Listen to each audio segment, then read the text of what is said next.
Well, we were talking about this time of year. It's time to clean out the birdhouses and things. It's also time to think about where it is. And the question you should really ask is, did birds use it last year? If the answer is no, especially if they didn't use it 2 years, you got a problem. And so you have to just stop and think about what's the problem. Is it the birdhouse? If it's something you bought at a flea market that's made out of beer cans or something, it might not be what they're looking for. Right. It may be another cute little thing with a hole that's small for somebody said, oh, it's going to be for wrens. And a bluebird can't get in it. So you never know why, but check the hole size, check the construction.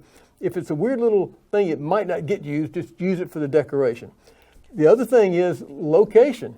Where is it at? It might not be in a position that the birds are looking for. You don't like your house on a corner, or somebody else might want it in a corner, but you don't want it out in the middle of the Walmart shopping parking lot. So that would be a good place for a house. The birds have their criteria. In general, they tend not to pick one in deep shade. So if you got it back in under the trees, that's not a good place. In an open, sunny location, I prefer on a pole for several reasons. One, it's out in the sunlight, and it's harder for things to get to it on the pole. Squirrels generally don't climb up the pole to get in there. If they do, they can't hold on well. If that birdhouse there was on a tree, you could have problems. The raccoons can walk right up the side of the tree and stick their hand in there. The squirrels can come down and say that might be a good place to sleep over and chew the hole out and make themselves at home in there, or something you get the birds. So a tree is not a good location. Out in the sun, that's a great location right there. It's out in the middle of a yard. It's got a little feeder cup on there to put some mealworms in for the bluebirds. That's great. Bluebirds nest in that box all the time. I bet they do. And is there water nearby? Fresh water? Not close by, no. Yeah. No. But they still like it, right? I'd say it's a couple of 100 yards. That's not, for a bird, that's not very far. There's a creek not too far from there. Yeah. So they can get the water. So just be aware of where the birdhouse is. If it's not being used for a couple of years, it may even be what you think, and maybe what I think would be a great location. If it's not used for 2 years, move it. Just move it somewhere. Move it 20 feet.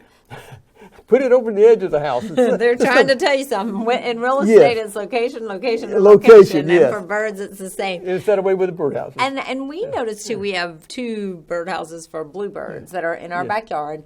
And we noticed that the bluebirds do seem to prefer the one that's furthest away from the feeders. Now, you might think that they want it close to the feeders so they can go grab something to eat, but they don't. They don't like all that activity. We'll get right back to the Walmart parking lot again. You don't want your house in there. Look, it's too much traffic. They don't want all these things around. I have a box on the back of a deck on a post. It's probably 15 feet from the feeders. Nice little birdhouse. Perfect. Except it has never been used. Yeah. 10 years, no. We say, well, Richard, why don't you move it? Well, it's kind of a decorative house anyhow, so I just leave it there and don't worry about it. I've got 3 or 4 others out, and that's another thing. Put out more than one.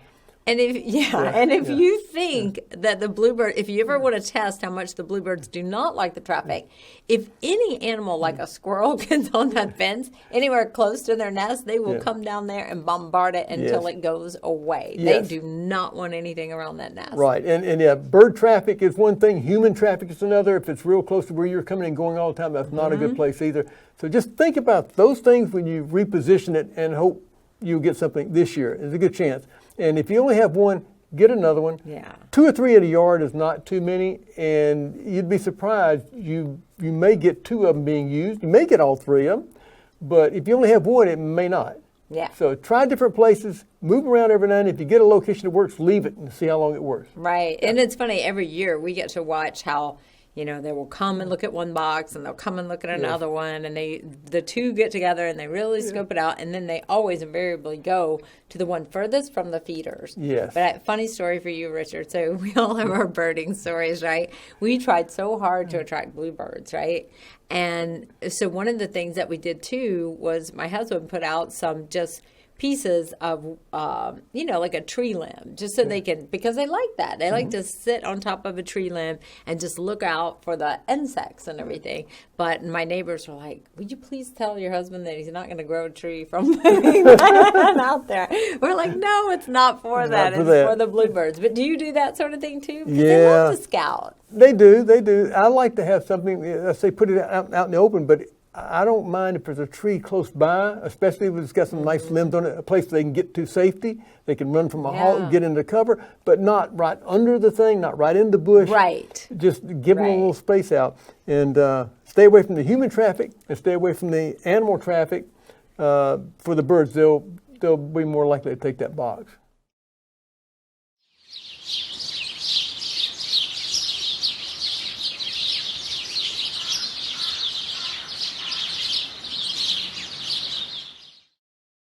Hello, this is Richard Cole. I want to thank each of you for watching, and I want you to subscribe to our YouTube channel, and don't forget to share it.